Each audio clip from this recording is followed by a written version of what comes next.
warahmatullahi wabarakatuh. Alhamdulillah alladzi akmala lana dinana wa atamma ni'matahu alaina wa radiya bil islami dinan lana. Asyhadu an la ilaha illallah wa asyhadu anna Muhammadan abduhu wa rasuluh. Allahumma shalli wa sallim ala nabiyyina Muhammad wa ala alihi wa ashabihi amma ba'd. Bapak pimpinan wilayah Muhammadiyah Kalsel, para jamaah yang dimuliakan Allah, di dalam buku karya Al-Mawardi Al-Ahkam Sultaniyah itu disampaikan bahwa kepemimpinan al-imamah itu dengan ungkapan mawdu'atun li khilafatin nubuwah fi khirasatid din wa siyasatid dunya. Kepemimpinan atau pemerintahan atau politik itu dimaknai dengan mawdu'atun, sesuatu yang dibuat li khilafatin nubuwah, untuk meneruskan misi kenabian. Misi kenabian itu ada dua. Pertama, fi khirasatiddin, menjaga agama. Wasiyasatid dunya, dan mengendalikan urusan dunia. Nah, Muhammadiyah itu juga melaksanakan imamah ini. Kalau memakai pendekatan Rasyid Ridho, ada al-imamah al-uzma, kepemimpinan yang besar, kepemimpinan mayor. Lalu ada al-imamah as-sughra, kepemimpinan yang bersifat minor. Nah, Muhammadiyah ya itu masuk pada al-imamah as-sughra ini. Al-imamah al-kubronya atau al-uzmanya itu ya Negara Kesatuan Republik Indonesia ini. Saya mohon izin untuk menyampaikan bagian dari misi kenabian yang dilaksanakan di Muhammadiyah, yaitu khirasatuddin, menjaga agama ini. Maka Muhammadiyah memiliki pandangan keagamaan, pandangan tentang Islam. Yang pertama, bahwa al-Islam itu adalah agama yang diturunkan oleh Allah kepada seluruh para nabi dan rasulnya, lalu berakhir dengan Nabi kita Muhammad Sallallahu Alaihi Wasallam. Pada proses yang terakhir itulah Allah ungkapkan, al-yauma akmaltu lakum dinakum wa atmamtu alaikum nikmati wa raditu lakumul islam madina. Maka al-Islam dalam konteks yang dibawa Nabi Muhammad itu ialah sebagaimana terdapat di dalam Al-Quran dan As-Sunnah al-maqbulah atau al-ahadits al-maqbulah. Nah, Al-Quran itu adalah kalam Allah,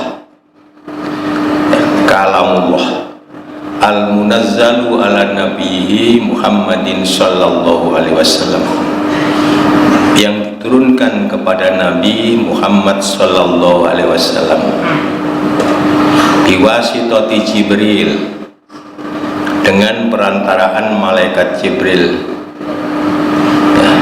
bil arabiyah, menggunakan bahasa Arab, al-mangkulu anhu bitawaturi, yang ditransmisikan daripadanya, dari Nabi, ya, malaikat Jibril kemudian Nabi, itu dengan cara tawatur. Kita mengenal hadis mutawatir, nanti kita sebutkan, ya. Kemudian al-ma'budu bitilawati, dipandang beribadah dengan cara membacanya. Jadi membaca Al-Quran itu baik faham maupun tidak faham artinya, itu sudah dianggap sebagai ibadah.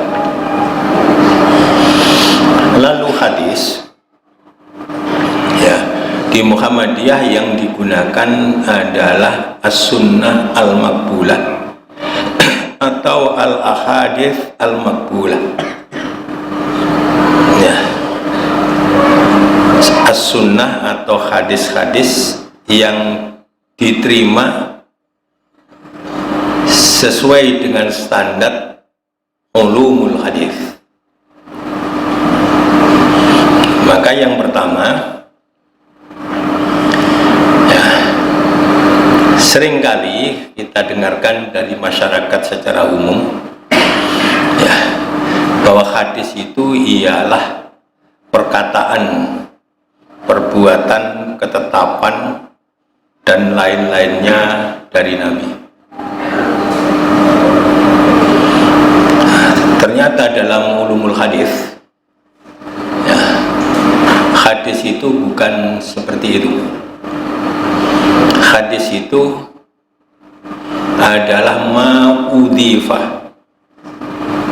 ya, ilan Nabi sallallahu alaihi wasallam, ilan Nabi sallallahu alaihi wasallam, min qaulin au fi'lin au takririn au nahwiha, ya, perkataan, perbuatan, ketetapan, dan lain-lain yang dinisbatkan, ma'udhifah, yang dinisbatkan kepada Nabi.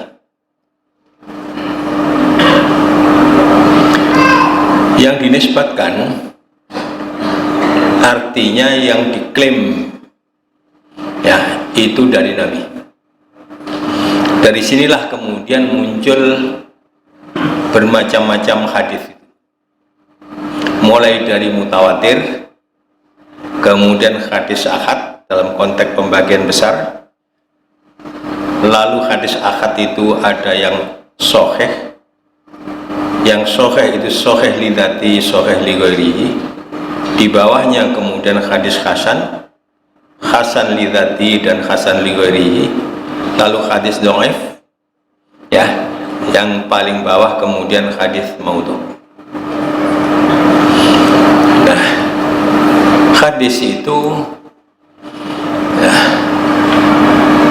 pada proses perjalanannya itu Nabi bersabda, Nabi melakukan sesuatu, Nabi menetapkan sesuatu, dan itu disampaikan kepada sahabat, ya.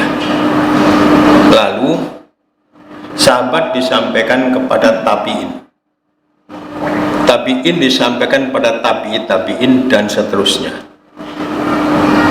Ada kalanya antar sahabat juga saling menyampaikan. Ketika Nabi mengatakan sesuatu lalu hanya didengarkan oleh sebagian sahabat, sebagian yang lain tidak hadir, maka kemudian disampaikan kepada sahabat itu. Sahabat Ibnu Abbas, ya, itu ketika Nabi wafat usianya 13 tahun. Nah, jadi sekitar 3 tahun sebelum hijrah Nabi ke Yathrib, itu Ibnu Abbas lahir. Tapi Ibnu Abbas banyak meriwayatkan hadis-hadis yang bahkan Ibnu Abbas belum lahir peristiwanya. Maka mananya di sini Ibnu Abbas mendapatkan hadis dari sesama sahabat. Nah, tadi yang kita katakan itu faktanya seperti itu. Tapi yang dimaksud dengan hadis itu bukan prosesnya seperti itu. Tapi prosesnya dari para perawi hadis lalu dinaikkan ke atas sampai pada Nabi. Misalnya Abu Dawud dalam kitab Sunannya misalnya mengatakan haddatsana Sulaiman, ya. Nah, lalu Sulaiman ini mengatakan haddatsana Abdullah. Abdullah mengatakan haddatsana Mu'tamir. Mu'tamir mengatakan haddatsana Abu Hurairah. Qala sami'tu Rasulullah SAW yaqulu kadza wa kadza kadza wa kadza. Abu Dawud menyatakan telah bercerita pada kami Sulaiman, atau dalam bahasa Indonesia Sulaiman telah bercerita kepada kami. Lalu Sulaiman menyatakan, ya, Abdullah telah bercerita kepada kami. Abdullah mengatakan Mu'tamir telah bercerita kepada kami. Mu'tamir mengatakan Abu Hurairah telah sampaikan kepada kami bahwa Abu Hurairah mengatakan saya mendengarkan Nabi berkata begini. Jadi dari bawah ditarik ke atas, ya, ditarik ke atas, dinisbatkan. Matan tadi Rasulullah berkata begini tadi itu sampai kepada Abu Daud. Abu Daud mengatakan ini yang bercerita kepada kami adalah Sulaiman. Sampai seterusnya seperti itu. Dari sinilah kemudian muncul kategori-kategori hadis. Nah, yang pertama hadis mutawatir. Ketika Abu Dawud tadi mengatakan haddatsana Sulaiman untuk matan saya sebut saja matan itu yang diungkapkan oleh Nabi atau yang narasi tentang Nabi, ya, atau yang dikatakan Nabi tadi itu matan. Nah, Abu Dawud menerima narasi ini dari Sulaiman. Narasi yang sama misalnya itu juga diterima oleh An-Nasa'i, ya. Narasi yang sama diterima oleh misalnya Muslim, diterima oleh Bukhari, diterima oleh banyak para perawi sekian, dan itu masing-masing berbeda. Yang Abu Daud dari Sulaiman, yang An-Nasa'i misalnya, ya, kita sebutkan dari Yahya. Ini pada tingkat yang kedua di sini dari para perawi di sini itu juga banyak. Maka kalau Abu Daud tadi dari Sulaiman tadi itu haddatsana Sulaiman tadi itu, lalu ada haddatsana Abdullah. Maka kalau Abu Daud di sini jalurnya Sulaiman Abdullah, maka sini jalurnya berbeda lagi. Sampai kemudian kepada para sahabat yang banyak di situ. Maka yang tidak mungkin kemudian masing-masing ini ada kesepakatan untuk berdusta, maka itu disebut hadis mutawatir. Nah, kategori yang paling gampang hadis mutawatir itu, lalu ada hadis ahad. Nah, hadis ahad itu yang pertama adalah sahih. Sahih itu memenuhi 5 kriteria. Yang pertama ada ittisal. hadisnya mutasil, bersambung, dalam arti begini. Tadi Abu Daud menerima dari tadi, bercerita kepada Abu Daud tadi adalah Sulaiman. Maka Sulaiman ini Abu Dawud ini disebut bersambung dengan Sulaiman kalau keduanya pernah bertemu. Ini menurut Imam Bukhari persyaratannya ada al-liqa. Tapi kalau menurut Muslim, yang penting satu zaman yang dimungkinkan keduanya bertemu. Ya, jadi yang cukup muasyarah saja, itu kemudian sudah saling sezaman, itu disebutkan. Nah, demikian pula yang Sulaiman ini juga ketika Abdullah hidup, Sulaiman itu menangi, bahasa Banjarnya saya tidak tahu. Ya sezaman lah ya, sezaman ya. Kita ini sezaman dengan Joe Biden gitu ya, walaupun tidak pernah ketemu ya, tidak pernah ketemu secara face to face, wajahan diwajihin ya, tapi kita mungkin lihat di televisi macam-macam, di YouTube macam-macam gitu saja. Nah, seperti itu sampai seterusnya, sampai kepada tadi itu ya. Tentu Abu Hurairah tentu ketemu sama Nabi, sudah nggak perlu dipersoalkan. Maka ini namanya mutasil.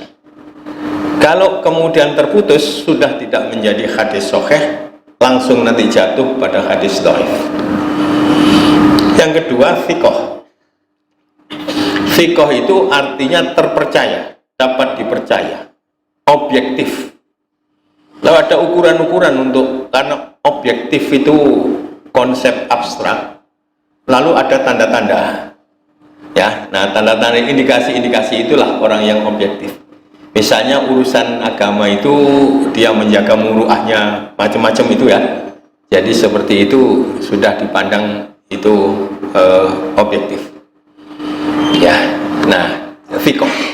Nah, thiqah ini juga bisa tingkatan-tingkatan, ada awthaqun nas, ada thiqah, ada cukup thiqah dan lain sebagainya, tingkatan-tingkatan.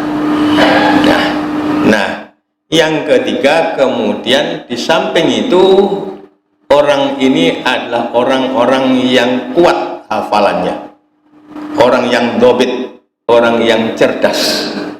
Kenapa perlu cerdas? Iya, karena kalau Al-Quran ya itu adalah kalam Allah ya, kalam Allah. Kalau hadis itu ada yang ma'udifat tadi min qaulin, bisa kalam Nabi Muhammad, qaul Nabi Muhammad, bisa juga perbuatan ya, yang dinisbatkan pada Nabi dan lain sebagainya.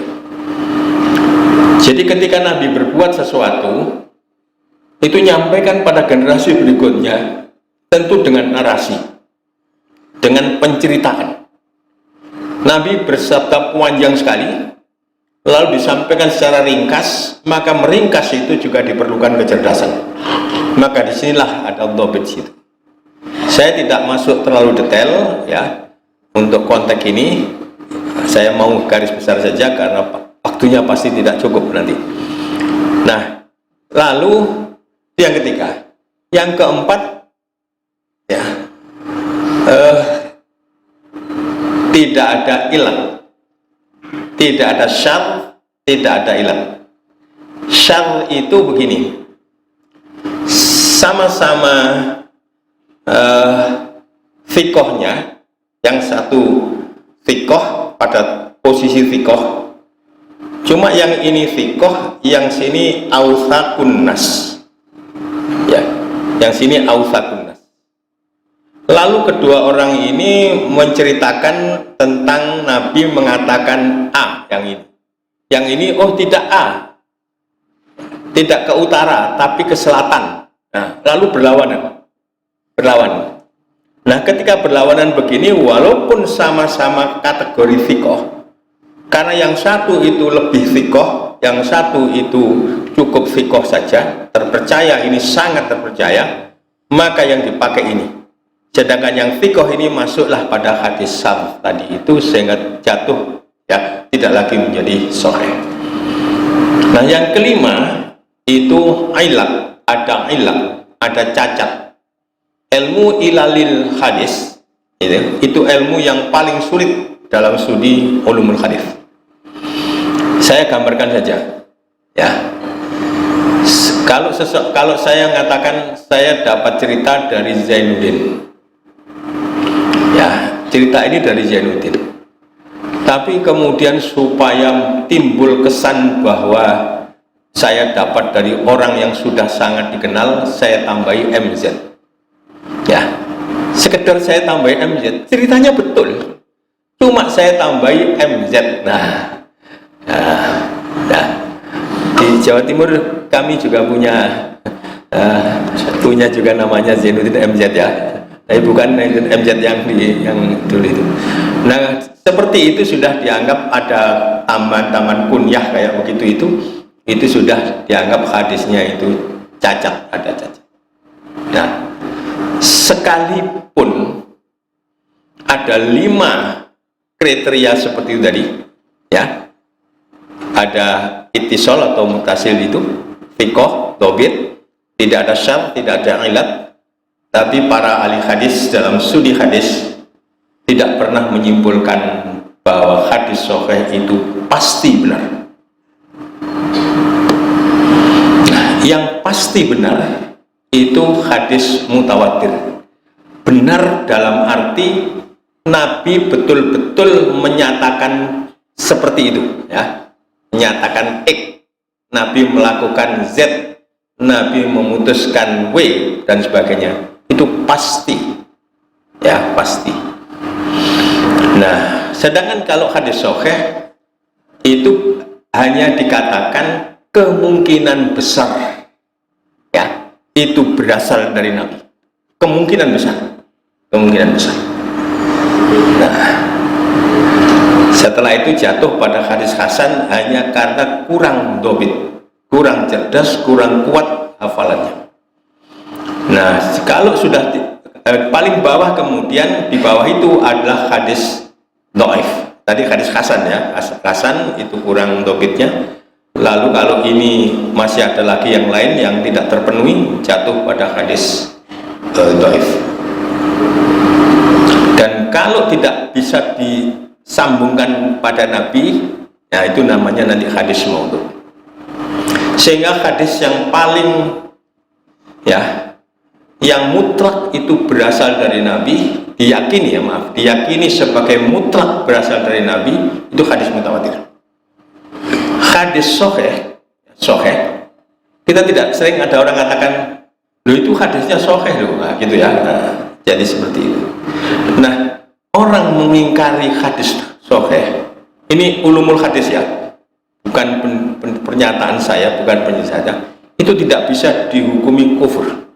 Tapi orang mengingkari hadis mutawatir itu bahwa itu berasal dari Nabi, itu kufur. Ya, nah di sini. Lalu ada yang dhaif sampai seterusnya. Tentu yang dhaif lebih bawah lagi, ya. Kalau yang sahih itu dimungkinkan besar itu dari Nabi, ya. Mungkin gampangnya kalau hadis hasan itu 50-50, ya, kira-kira seperti itu. Kalau hadis dhaif itu di bawah lagi. Hadis maudhu sama sekali bukan, kebalikannya hadis mutawatir. Nah, jadi ini yang perlu disampaikan. Yang berikutnya, Al-Quran itu tentu mutawatir, itu dari Allah Subhanahu wa Ta'ala, ya. Sekalipun begitu juga kita dapatkan bacaan-bacaan yang bersifat syadz, ya. Jadi ada bacaan-bacaan, ya, yang oleh sebagian orang dibaca begini, baca begini. Yang ini adalah bacaan yang tawatur, artinya mutawatir tadi itu. Yang ini bacaannya syadz. Maka yang syadz ini dianggap bukan Al-Quran. Ya. Jadi yang Al-Quran yang di kita itu, ya, itu nanti ada beberapa macam qiraah, macam-macam itu kemudian masuk pada mutawatir itu, mutawatir. Nah, sekarang tadi kita sampaikan bahwa hadis mutawatir itu pasti itu berasal dari Nabi. Al-Quran tentu mutawatir pasti itu dari Allah, kecuali yang syadz tadi, bacaan syadz tadi ya. Jadi yang seperti itu.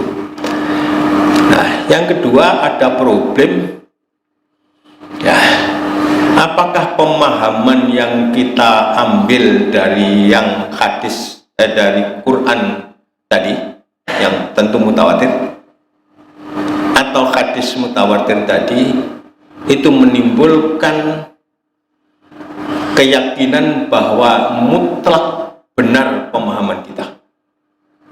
Nah, maka dikenal ada qat'iyud dalalah dan dhanniyud dalalah.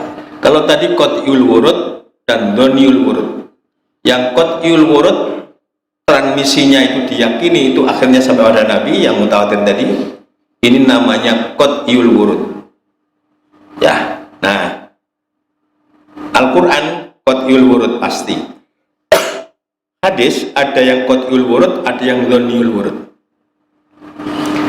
Nah, masih ada sisi yang lain mengenai dalalahnya, ke petunjukannya. Gampangnya, kalau hadis Quran yang mutawar itu mengatakan ahallallahu bai'a wa harramar riba, nah, riba itu haram, itu qat'iyud dalalah.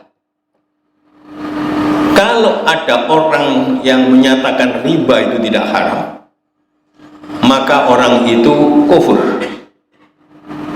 masuk pada kufur, karena sudah sangat jelas tidak bersifat interpretable ya. Sehingga ini yang disebut dengan qat'iyud dalalah. Quran sendiri sudah qat'iyul wurud, lalu pemahamannya itu qat'iyud dalalah, maka itulah posisi yang paling tinggi dalam konteks agama Islam ini. Tidak boleh ada pandangan yang berbeda. Kalau berbeda itu kufur. Tidak boleh ada toleransi kepada yang punya pandangan yang berbeda mengenai ini. Untuk sesama ya, sesama. Ya, sesama, maksudnya sama muslim. Ya, di sini. Sehingga toleransi dan intoleransi itu dua hal yang harus berjalan dua-duanya. Kapan kita tolerans, kapan kita tidak tolerans. Jadi yang seperti itu. Nah, jadi pada tingkat yang pertama qat'iyul wurud, qat'iyud dalalah. Yang kedua kemudian wurudnya itu qat'i, tapi dalalahnya tidak qat'i. Misalnya aula mastumun nisa ya, aula mastumun nisa, apakah masul mar'ati naqidun min nawaqidil wudu ataukah bukan? Apakah menyentuh perempuan itu membatalkan wudhu ataukah tidak? Ayatnya aula mastumun nisa, tapi pemahamannya mengenai mas ya, adalah masa yulamisu, tapi ini juga bisa kita pakai masa ya, masa menyentuh. Apakah itu diambil dalam arti yang rojih atau yang marjuh? Makna, ada makna yang rojih, ada makna yang marjuh. Makna yang rojih itu makna yang muncul lebih dulu di pikiran kita ketika sesuatu itu dikatakan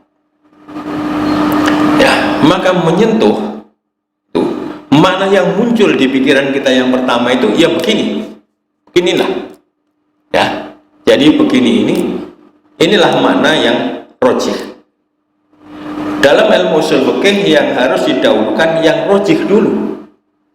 Marjuh tidak boleh digunakan kecuali kalau ada korinah-korinah sehingga kita harus ngambil yang marjuh. Ada korinah-korinah, ada indikasi-indikasi menyebutkan masul mar'ati naqidun min nawaqidil wudu, ada juga yang menyatakan tidak. Yang menyatakan itu naqidun min nawaqidil wudu mengambil yang rojih tadi, meninggalkan yang marjuh.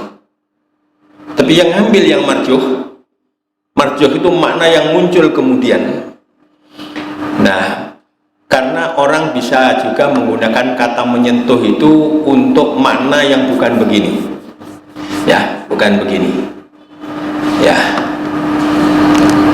Hakim biasanya tanya, gampangnya gitu ya. Nun sewu, istilahnya qabla dukhul atau ba'da dukhul.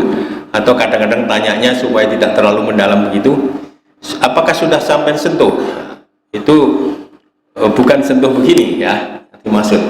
Nah, ini makna yang marjuh. Nah, makna yang marjuh ini oleh para ulama yang punya pandangan bahwa masul mar'ati laisa nakidun min nawaqidil wudu ya. Laisa nakidun min nawaqidil wudu. Itu kemudian menyatakan korinahnya ialah ada hadis qabbala Rasulullah sallallahu ba'da nisa'i tsumma kharaja ila sholat wa lam yatawadda. Nabi keluar sholat ya, Nabi mencium atau mengecup sebagian istrinya, lalu Nabi keluar sholat dan Nabi tidak wudhu lagi. Nah, itulah dijadikan qarinah ya, termasuk Nabi sholat malam, kemudian kaki Aisyah itu ada di depan Nabi, lalu diangkat Nabi ya, supaya Nabi bisa sujud dan sebagainya seperti itu. Nah, tapi ini pun oleh yang lain tadi juga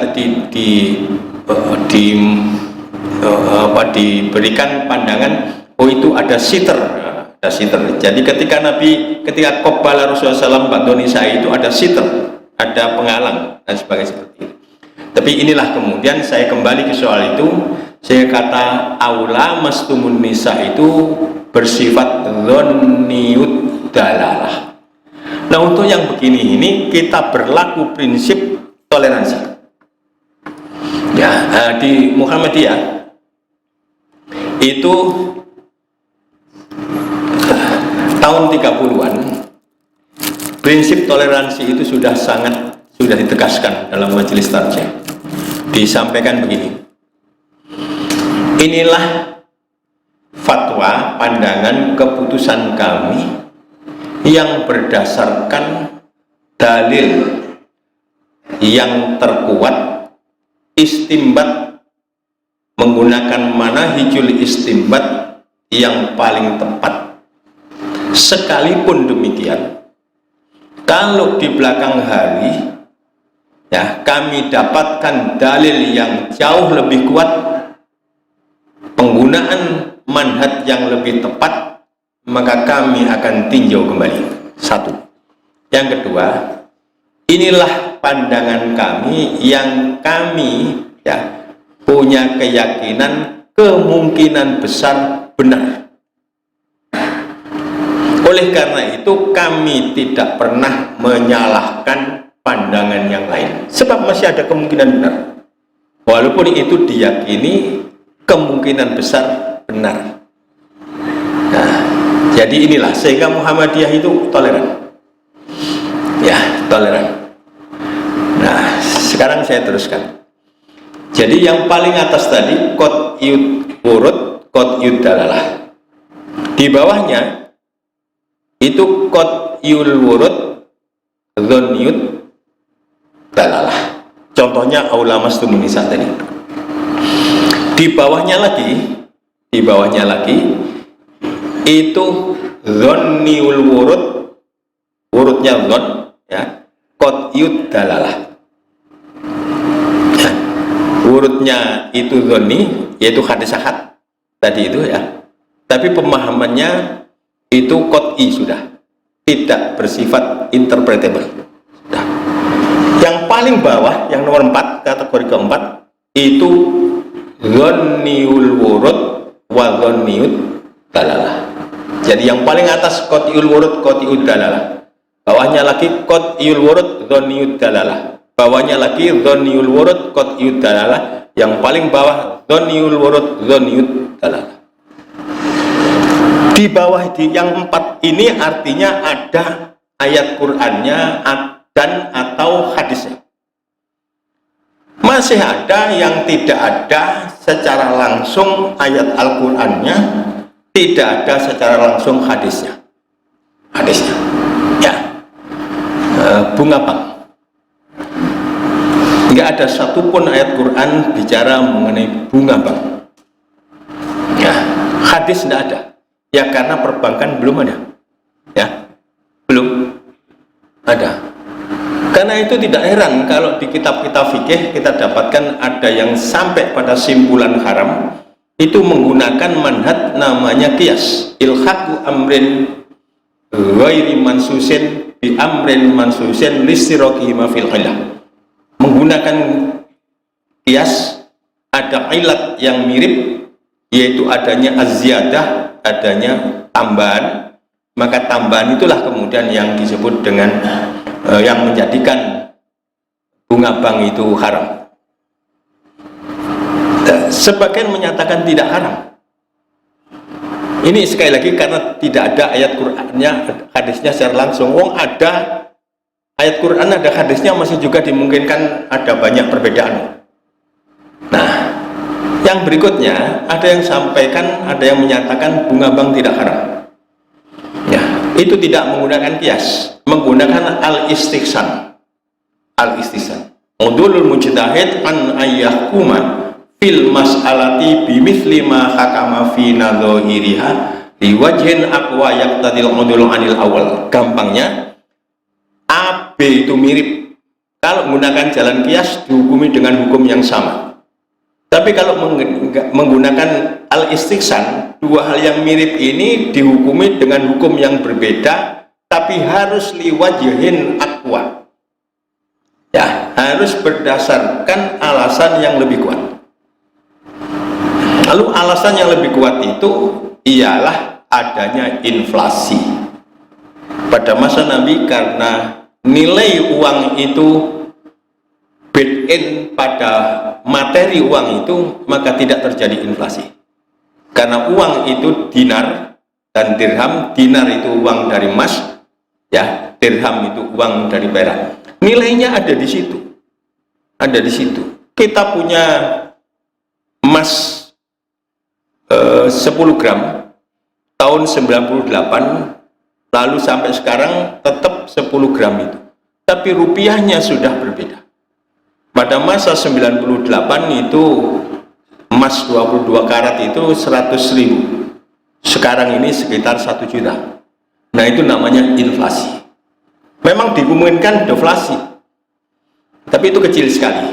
Inflasi itu sekali karena beredar banyak uang, ya, barangnya lalu terbatas, lalu akhirnya barang itu lalu naik tingginya. Nah, jadi namanya inflasi. Pada masa Nabi tidak ada inflasi. Maka inilah wajhun aqwa yang dipakai oleh para ulama yang menyatakan bunga bank itu tidak haram.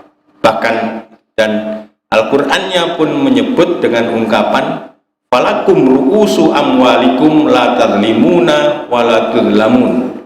Bagi kalian yang berpiutang, yang menghutangi maksudnya, yang punya uang, ru'usu amwalikum. Nah, ru'us amwal inilah kemudian bermakna tadi itu ketika nggak ada inflasi, ya persis seperti itu. Lalu dikatakan la tadlimuna wa la tudlamun. La tadlimuna, kalian yang punya uang, la tadlimuna, tidak melakukan kezaliman. Wala tudlamun, dan kalian yang punya uang tidak juga teraniaya. Nah, jadi dalam Quran itu sudah diilustrasikan, ada kalanya yang teraniaya itu yang pinjam, tapi ada kalanya yang teraniaya itu yang meminjami. Ya, gampangnya kalau saya punya hutang Tajudin tahun 98 10 juta, sekarang saya bayar 10 juta, mungkin beliau akan mengatakan itu dulu bisa saya gunakan untuk haji bertiga, kurang 500 kira-kira, karena 3.500 ya. Nah, sekarang gitu ya. Nah, itu namanya inflasi. Sehingga inilah yang begini-begini ini yang kita gunakanlah cara bersikap para ulama-ulama dahulu, ya. Tidak memutlak-mutlakkan. Boleh kita mengatakan ya, yang menurut hemat saya kemungkinan besar yang benar itu bunga bank itu haram. Itu maknanya kalau orang katakan begitu masih mengakui adanya kemungkinan walaupun kecil pandangannya itu salah. Ya, tadi kan kemungkinan besar, berarti masih ada kemungkinan kecil. Maka sebaliknya juga begitu. Artinya lalu kita tidak usah mutlak-mutlakan. Wong yang ada dasarnya Quran, hadis saja juga untuk sebagian tidak boleh mutlak-mutlakan. Ini poin saya berikutnya. Nah, di Muhammadiyah, mohon nanti dikoreksi ya, dikoreksi kalau salah ini kita sama-sama Muhammadiyahnya, saya kira enak.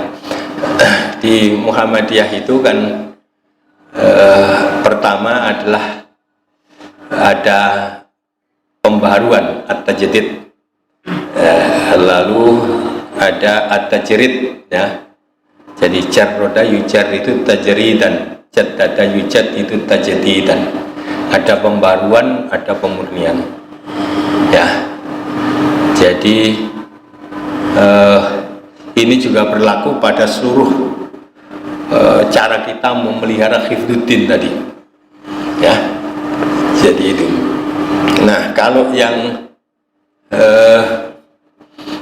at-tajrid ya, pemurnian, purification, itu kita gunakan ar-ruju ilal Quran was sunnah ya, ar-ruju ilal Quran was sunnah. Tapi kalau yang at-tajdid ya, itu kita gunakan ya al-dhihab ilal ulum al-hadithah wa teknologiyah al-asriyah. Nah, kira-kira seperti itu ya. Jadi Muhammadiyah di satu sisi itu ya berorientasi ke belakang jauh ya, ke belakang jauh ya, ke masa Nabi, ke Quran dan hadis Nabi seperti itu. Tapi satu sisi kemudian juga menerobos ke depan ya, mengambil al-ulum al-hadithah, mengambil at-teknologiyah al-asriyah, mengambil teknologi-teknologi modern.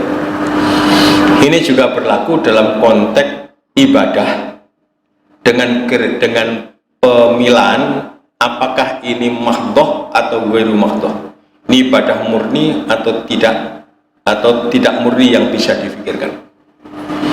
Nah, inilah Muhammadiyah. Jadi satu sisi, mohon maaf, Muhammadiyah itu sangat salafi, sangat salafi.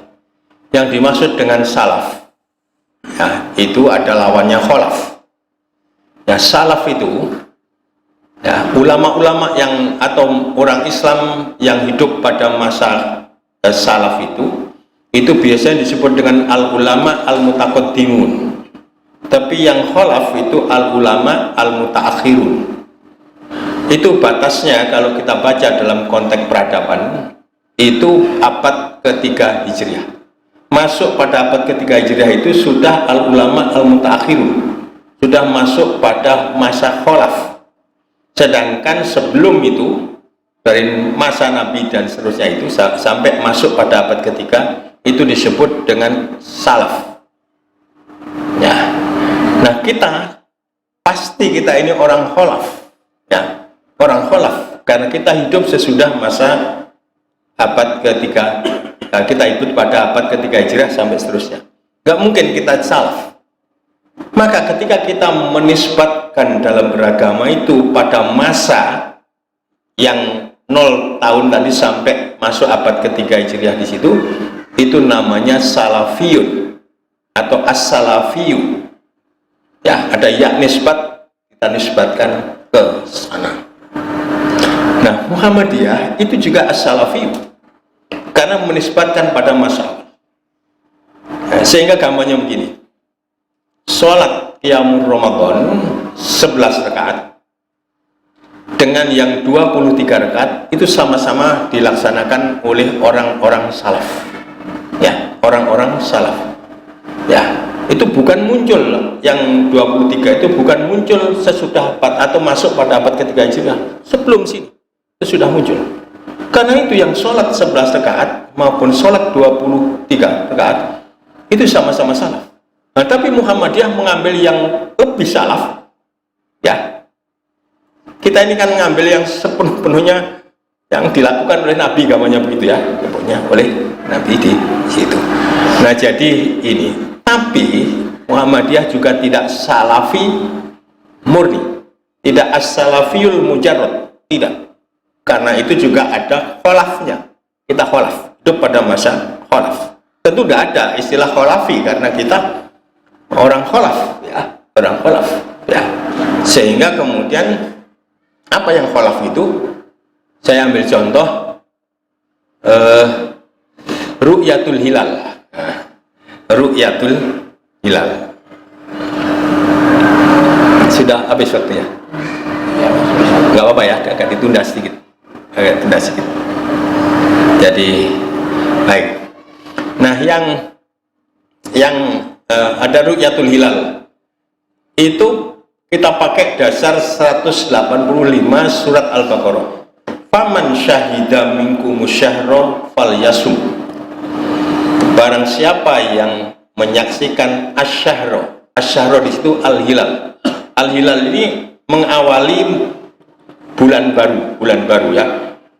Faman syahida minkumus syahra falyasum, maka adalah ia puasa. Di situ ada syahadatul hilal. Ya, ada syahadatul hilal. Syahadah ini makna genus. Nanti di bawah genus itu ada nau. Dalam bahasa kita ada jenis, ada macam, gitu ya. Ini jenis, ini wadah besar namanya genus. Ya, jadi sini jinsus tasyrik. Jenis dari pentasrikan. Itu syahadah. Nah, syahadah itu bisa syahadah bil aini, ada juga syahadah bil ilmi. Ada saksi mata, ada saksi ahli. Saksi mata itu yang mengetahui secara real, secara visual ya, dalam konteks kita secara visual. Nah, itu saksi mata. Tapi saksi ahli itu tidak mengetahui secara visual, tapi berdasarkan ilmu yang dimiliki, ia bisa menyimpulkan bahwa X itu terjadi atau tidak terjadi. Nah, itu jenis tindakan syarat, ya, jinsu tasarrufatis syarat. Lalu nau'nya, macamnya dirinci. Yang pertama adalah ru'yatul hilal bil aini fi'lan. Ya, ru'yatul hilal bil aini fi'lan. Melihat hilal dengan apa? Melihat hilal dengan mata. Kenapa? Melihat hilal dengan mata secara langsung. Nah, secara langsung. Ya, secara langsung. Jadi ini. Nah, apakah dimungkinkan pada waktu itu melihat hilal dengan cara tidak langsung? Tidak dimungkinkan. Sehingga nau'nya ketika itu hanya ada satu itu. Tapi sini wadah besarnya jinsun, tapi nau'nya satu. Ya, di belakang hari muncul nauk baru, misalnya menggunakan teropong. Nggak ada pada masa Nabi menggunakan teropong. Ya, coba kita pikirkan, kalau pada masa Nabi ada teropong, kira-kira diterima atau enggak oleh Nabi? Ya, teropong itu enggak ada dasarnya secara langsung, baik Quran maupun hadis, secara langsung. Itu hanya bisa dikiaskan, namanya kias aulawi. Pakai mata saja boleh, apalagi mata diperkuat dengan teropong. Nah, ini namanya kias aulawi. Jadi dengan cara seperti itu, ya, maka keabsahan menggunakan teropong itu secara istimbati, ya, itu tidak perlu diragukan, boleh menggunakan itu. Padahal konsekuensinya bisa berbeda. Ya, kalau orang melihat hilal kemudian tidak terlihat, maka malam itu dan besoknya itu masih tanggal 30. Kalau itu dilakukan pada 9/29, ya, di menjelang akhir bulan, misalnya 29 Sya'ban, itu kalau menggunakan mata tidak terlihat, maka malam itu dan besoknya masih tanggal 30. Tapi coba kemudian tidak terlihat lalu gunakan teropong, lalu terlihat, kan konsekuensinya beda sudah. Jadi di situ. Nah, yang berikutnya menggunakan hisab, ini juga tidak mungkin pada masa Nabi karena belum ada. Maka belakangan kemudian digunakan, dan Muhammadiyah menggunakan hisab wujudul hilal. Yang penting wujud, walaupun 0,1 derajat dan seterusnya. Jadi yang seperti inilah kemudian kita di Muhammadiyah. Dengan cara seperti itu, tahun 5000 itu Muhammadiyah sudah bisa menghitung kapan hari raya Idul Fitri, kapan hari raya Idul Adha,